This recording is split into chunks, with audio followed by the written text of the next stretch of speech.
Welcome to the making of Mirror Mirror, a short documentary that takes you step by step onto how this young girl made her own film. Take a look. It's not that serious. It's not that serious.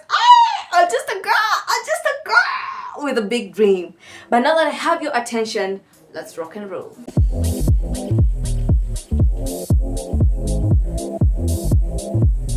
So, if you can remember, the last time I was here, I was urging volunteer actors to come help me shoot my very own film.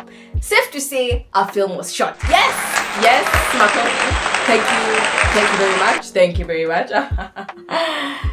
However, the process was not as straightforward and simple as I thought it would be, considering all the planning and preparation that I had done prior. Instead, this experience came with such incredible, unexpected lessons, the most beautiful memories I have possibly made in my life, and of course, a lot of fun. Let me share that journey with you, but first, let's go right back to the beginning. So of course, an idea became a script. Days and sleepless nights of scripting. Okay, yeah, that's being dramatic, but a script was scripted. So after my script had been proofread over 1,000,000 times by anyone who was willing to read, I was confident that this script was ready to go into production, and off I set to get myself actors, crew, and locations. And in my head, crew was gonna be the easy part because I knew a lot of people that would be willing to do it without asking for much. So off I set to look for actors, and miraculously I got such amazing actors who were so willing and so available. I was impressed. And then off to locations, and I cannot emphasize enough how much trouble I got when it came to this area. But more on that is to come. But I didn't want to rush things, so I was like, no matter how long it takes, we have to make sure everything falls perfectly in place so that we can go and set and be professional. Little did I know. So, long story short, location is secured. Everything has fallen in place. Things are working splendid, superb, excellent. Our girl is feeling at peace. I have my people for crew, I have my actors on standby, everything is working well. Also, nothing could possibly prepare me for the amount of phone calls that you make while you're trying to do a film on a ridiculously low budget, guys. Nothing. The calls were made. So we schedule a meeting to have with the actors and the crew to plan on how the day is gonna go. We read through the script, we discuss costumes and all that stuff, and let me tell you, elated is an understatement. So now it's time to rest and wait for shoot day. My life could not have been flowing better. So I wake up the next morning and there's a missed call from location. I call them back and they're like, what is this we're hearing about you shooting at our location? And I was like, they're like, no, you're not gonna shoot at our location because we don't permit you to. And I was like, please, I'm just a child. So at this point, I'm like, okay, so now what? Little did I know my troubles were yet to begin. Later in the day, I got a call from the guy representing the crew, and he was like, hi. Yeah, we don't have cameras, so if you can't find cameras, we're not shooting for you. Hey, yo. At this moment, my mother took an image of me, and this is exactly what I look like. Okay. Also, I'll mention it here that most of the people working on this film were on voluntary basis. As I said, the budget was non-existent. So I couldn't have it. I had to really carve to fit their demands as well. And it was okay because a lot of these people are volunteering. And I was like, it's fine. We'll figure it out. Even if we'll shoot this next year. So unfortunately, my shoot day had to move from the date that we had scheduled because it was not going to work. I have no location. I have literally no cameras. And it wasn't going to work. So it's again phone calls to let everyone know that we are moving the shoot day, and then again more phone calls to find equipment, and then again more phone calls to figure out location. So at this point, let me just say shout out to my mother because that woman fought for this film. She fought for it. The much I can, I will do. So finally we get to settle on terms with the same location. We actually had a sit down with them, and it was just a bunch of miscommunication, and we came to agree. Again, my mother fought. And the crew guy finally says he's gotten cameras and we're good to shoot on the new scheduled day. And I was like, yeah, okay, fine, now it's working out. We have a script, we have everything we need. Let's go on set and shine. Or so I thought. So, fast forward to about 2 days before the shoot. I am settled, everything is working well, and I think finally this is going to make sense. I'm going to bring this vision to reality. I could never be more peaceful. Crew guy calls. What? Stop. He says, hello there. We don't have sound equipment. Yeah, you have to figure that out, because if you don't, you won't have sound in your film. The equipment that we're gonna bring for sound has gone to another shoot. So yeah. Back to the drawing board, ladies and gentlemen. Back to the drawing board. Pain. So you're asking me to get a mic to source for me. I'm an actor. Yeah, and at this point, let me just add that this was not the first alternative for crew. In film school, I had a bunch of people who could help me with filming, and also I got a bunch off the internet. Me, I don't know. By miracle, God drove this project, and I already had about 2 or 3 people already bail out on me at that point, and I'd settled on this crew that looked promising, and now they're telling me they don't have a mic. So to do. But luckily my mom came through once again. She made phone calls, she reached out to a lot of people, and finally we were lent a mic by Membry Baptist Church, the church I attend. I'm forever grateful. These guys just gave me that mic free of charge on condition that I returned it in the pristine form that it was when I borrowed it. And yeah, I had a mic! It's a roller coaster of emotions. I know you feel it. I feel it too. So I retreat to bed to get my 8 hours of sleep, because I know I'll need it for tomorrow. But before then, I make sure to call each cast and each crew individually to make sure that we are set for tomorrow and everyone will show up at the call time. And everything was perfect. And then I slept.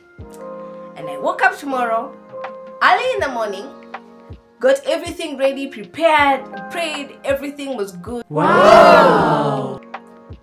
Crew guy calls and he says, I'm going to get equipment now. I said, now? Now? Right now when we're supposed to be on set? He said, yeah, and I'll be about an hour late, so deal with that. I was like, you know what, it's fine. Just get here as soon as you can, in any way that you can. And he was like, fine. So I was still very optimistic, and I decided we'll go on set with the crew, with the cast, and we'll block, we'll do costume fitting, and everything will be fine. And all seemed to be well. And then an hour goes by, and I call, and I'm like, what's happening? Why are you guys? And like, oh, we haven't gotten the equipment yet. Now I'm like, what's that supposed to mean? It's now or never. It's we shoot this thing today or no. So even if a lot of things were not going my way, a lot of things were going my way, we got on set with all my cast, and again my amazing mother got us all on set. I'm so grateful to her, and we had such a good time. The bond we had with those people on that set was beautiful. The vibes were immaculate, and we talked about the script. We had some blocking, the final pieces of costume were sorted out, and all looked to be well, and I'm very grateful that we had that time. We even got in a few interviews from the cast. Then I call crew about an hour later, and they're still like, we haven't gotten the equipment, so yeah. And I was like, yeah, okay, I will not panic at this point. And we went and had breakfast with my cast. Where are we today? Our 5-star restaurant, guys. Your he breakfast yetu. Yes.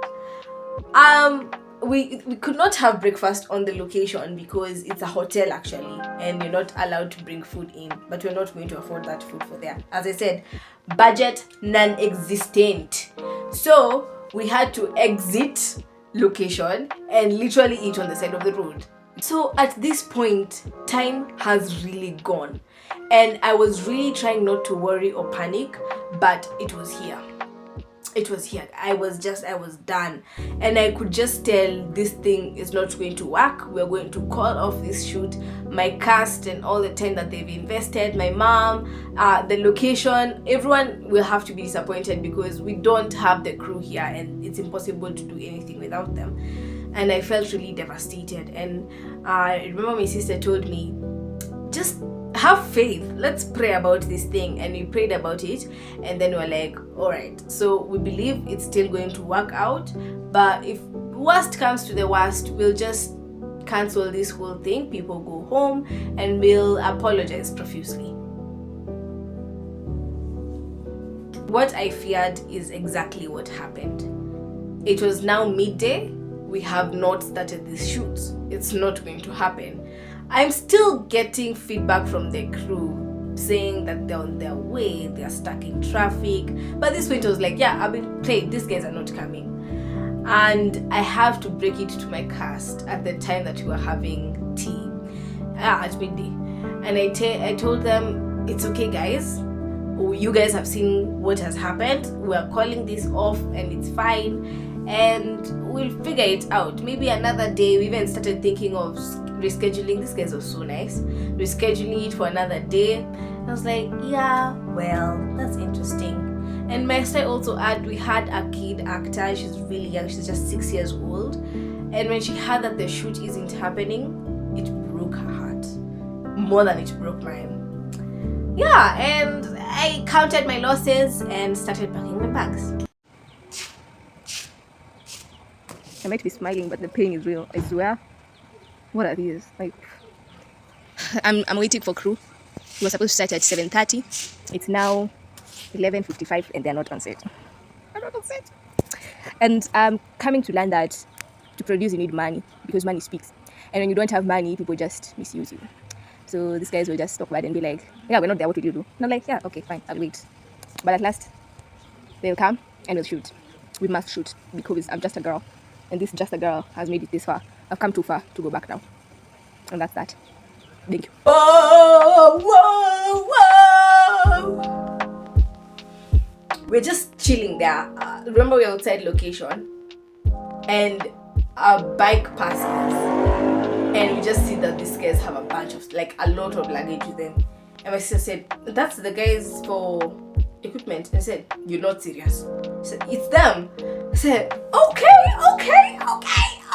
It got me that. Fury. I was furious. So I decided, let me go talk to them. And we figure out what to do, because obviously we're not shooting today. How are we starting to shoot past midday? It's not possible. It's not practical even.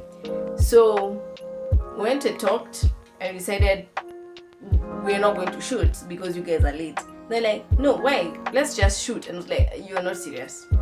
Stop it. Get some help. That's the thing. You're not serious. You're not making sense. Nothing you're saying is adding up. And my mom said, let's just shoot. Whatever we get done by today, well and good, and we can reschedule for another day, as opposed to letting just this whole day go down the drain. Let's just shoot what we at least can. And I said, sure. Best decision I have ever made. Quickly, we go on set. Now, advantage is that we had all the blockings done and all that, so it was just, let's go on set and shoot this thing. I hadn't anticipated how crazy it would be. Now, miracle number one, and this is incredible. The reason why we had a lot of problems with location is because it's a public place and it's usually very crowded. Miracle number one, not one person interfered with our shoot, and we hadn't booked the place. We had the luxury of shooting in that location the whole day by ourselves. That was miracle number one. Take me. Where? To catch my swimming costume. Why? I need to swim. We need to swim. Please. But there's a pool there, just go and swim. I need a swimming costume. Oh, Please. okay. Please. Number 2 is that I think we had more than 24 hours that day. Yeah. We did. Because you cannot just how did we but we go on set and we start shooting and it was so vibes. It was fun. Myself and the crew guys fixed our problems and we decided let's make the most out of this anyway. We had a good time, guys. We shot that film from beginning to end, and then we had just had some weird problems. At some point it's damn well nearly rained. Never we pray. We want the rain until we are done shooting. And then when we are done, it can rain on its own. Thank you. But it didn't actually rain that bad. And then they nearly closed location and my mom was like, please. They're like, yeah, no, we're done with our working hours. And it was, we couldn't blame them because it was our fault to be shooting there starting from midday. And yeah, miraculously they didn't close up at the time that they needed to. And we finished all the scenes and it was just peace and bliss. And eventually, ladies and gentlemen, it's a wrap for Furaha.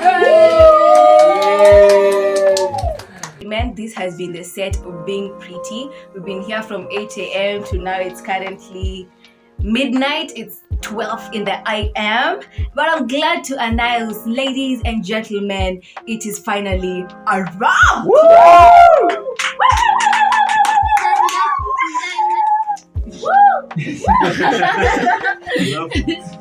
Awesome. We had lunch. Guess at what time? 8 to 8 p.m. Yeah, that's when we had our lunch. And the day of shooting came to an end. Pocket never run dry. Amen. Mkichaji kitu. If you guys need anything film related, any other related, munipigie. I'm always a phone call away. I'm ready to be here when you guys need anything. You guys have been my support system when I needed you guys the most. Mume come through. Mume show up. Show out. Officially, the film Mirror Mirror was shot. Just time for post-production.